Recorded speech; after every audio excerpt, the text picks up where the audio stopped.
Olá, Nono, tudo bem? Hoje nós vamos falar um pouco a respeito dos contos psicológicos. Vou compartilhar aqui a telinha com vocês. Lembrem-se de que o que está aqui nesses slides devem ser copiados no caderno, né? Passados para o caderno, que é material de estudo. Então, vamos lá. Conto psicológico é uma realização contemporânea do conto em que predominam o espaço e o tempo psicológicos. Esses elementos dizem respeito à forma como cada um de nós percebe o tempo e os espaços em determinadas situações, como ocorre quando sentimos saudade e temos a impressão de que o tempo passa lentamente. Nesse gênero, o narrador costuma causar certo estranhamento no leitor a partir da forma como ele narra a história. O conto psicológico é uma narrativa cujo fator principal sempre está relacionado a lembranças e emoções dos personagens. Há a possibilidade de o enredo não seguir uma ordem linear, e o espaço onde acontece a narrativa é marcado pelo ponto de vista de como as experiências são apreendidas pelo personagem. O conto é uma narrativa curta que apresenta os mesmos elementos do romance: a dor, personagens, enredo, espaço e tempo. O conto deve construir uma história focada em um conflito básico e apresentar o desenvolvimento e a resolução desse conflito. Além da caracterização específica do espaço, participam também da criação desse ambiente aspectos morais, psicológicos, culturais, socioeconômicos das personagens. Todos esses aspectos compõem o que se chama espaço psicológico da narrativa. O tempo, ele torna-se essencial neste gênero, o planejamento cuidadoso da articulação dos elementos narrativos. O foco narrativo será o ponto de vista, né? A perspectiva de quem conta a história. O narrador estabelece o ponto de vista a partir do qual a história é contada. O foco narrativo pode ser de primeira pessoa ou de terceira pessoa. O conto psicológico apresenta uma dualidade de enredo, que permite narrar fatos internos por meio de fatos externos. Ou seja, é como se fossem duas histórias, né, partindo do mesmo ponto, duas histórias sendo contadas paralelamente, do micro, né, para o macro. O conceito de inconsciente formulado por Freud constitui um novo autorretrato para o indivíduo, que passou a buscar, desde então, uma compreensão da vida interior. Essa perspectiva psicológica influenciou a literatura produzida no início do século XIX e XX e acabou refletindo essa dualidade em diferentes gêneros, entre eles o conto psicológico. No Brasil, a representante mais importante do conto psicológico é Clarice Lispector. Em seus textos, geralmente, um fato do cotidiano ou uma lembrança aparentemente banal desencadeia no personagem uma viagem ao próprio interior, para questionar a própria existência ou ressuscitar dramas existenciais. Aqui nós temos uma fotografia de Clarice Lispector e nós vamos acompanhar um dos contos psicológicos mais famosos dela, que está lá no nosso livro também, nas páginas, deixa eu ver aqui, nas páginas 18 até a página 21. Nós vamos ouvir este conto narrado por uma grande atriz, Aracy Barabanian. Vou ouvir então. Aqui em casa, uma clássica que tantas vezes verifica-se ser ilusória, embora mesmo assim o sustente sempre. Mas a outra, bem concreta e verde, o incerto. Houve o grito abafado de um dos meus filhos. Com esperança, e na parede bem em cima de sua cadeira. Emoção dele também, que unia em uma só as duas esperanças. Já tem idade para isso. Grande surpresa minha, esperança é coisa secreta e costuma pousar diretamente em mim, sem ninguém saber, e não acima de minha cabeça numa parede. Pequeno rebuliço, mas era indubitável, lá estava ela, e mais magra e verde não podia ser. Ela quase não tem corpo, queixei-me. Ela só tem alma, explicou meu filho. E Como filhos são uma surpresa para nós, descobri com surpresa que ele falava das duas esperanças. Ela caminhava devagar sobre os fiapos das longas pernas, por entre os quadros da parede. 3 vezes tentou renitente uma saída entre 2 quadros. 3 vezes teve que retroceder caminho. Custava aprender. Ela é burrinha, comentou o menino. Sei disso, respondi um pouco trágico. Está agora procurando outro caminho. Olha, coitada, como ela hesita. Sei, é assim mesmo. Parece que a esperança não tem olhos, mamãe. É que ata pelas antenas. Sei, continuei mais infeliz ainda. Ali ficamos não sei quanto tempo olhando, vigiando-a como se vigiava na Grécia ou em Roma o começo de fogo do lar para que não a apagasse. Ela se esqueceu de que pode voar, mamãe, e pensa que só pode andar devagar assim. Andava mesmo devagar. Estaria por acaso ferido? Senão, de um modo ou de outro, escorreria sangue. Tem sido sempre assim comigo. Aqui.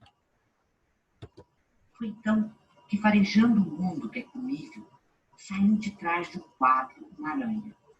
Não uma aranha, mas me parecia a aranha. Andando pela sua teia invisível, parecia trasladar-se maciamente no ar. Ela queria esperança. Mas nós também queríamos, meu Deus, queríamos menos que comê-la. Meu filho foi buscar a vassoura. Eu disse fracamente confusa, sem saber se chegara infelizmente a hora certa de perder a esperança. É que não se mata, aranha. Me disseram que traz sorte. Mas ela vai esmigalhar a esperança, respondeu o menino com ferocidade. Preciso falar com a empregada para limpar atrás dos quadros. Falei sentindo a frase deslocada e ouvindo certo cansaço que havia na minha voz. Depois devaneei um pouco de como eu seria sucinta e misteriosa com a empregada. Eu lhe diria apenas: você faz o favor de facilitar o caminho da esperança. O menino, morta-aranha, fez um trocadilho com o inseto e a nossa esperança. Meu outro filho, que estava vendo televisão, ouviu e riu de prazer. Não havia dúvida.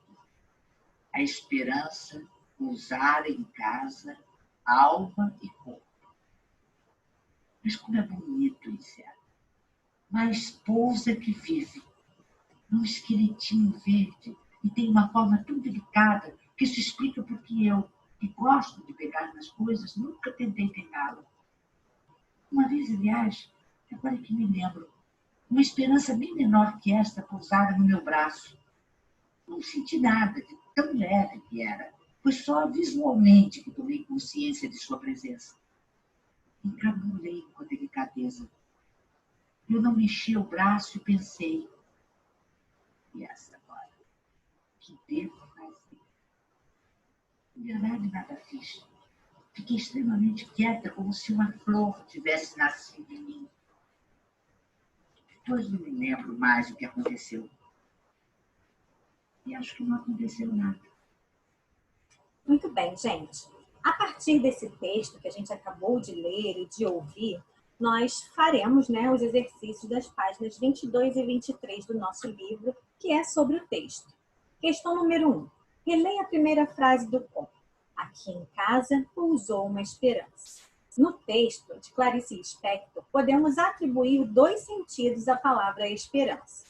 Explique quais são esses 2 sentidos e como eles contribuem à narrativa psicológica. Então, a palavra, ela pode se referir tanto ao inseto, né, como ao sentimento.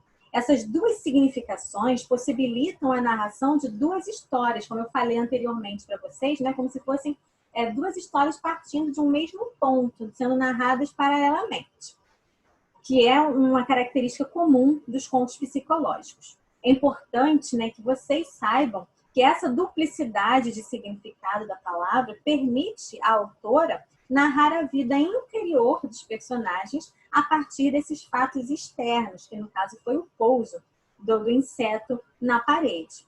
Assim, quando a narradora diz que não sabia se chegar infelizmente a hora certa de perder a esperança, por exemplo, podemos chegar a duas interpretações. Uma em relação ao inseto e outra referente à própria narradora e sua relação com o sentimento esperança, marcando uma narrativa de experiência interior. Daí, então, a gente pode perceber o caráter psicológico do conto.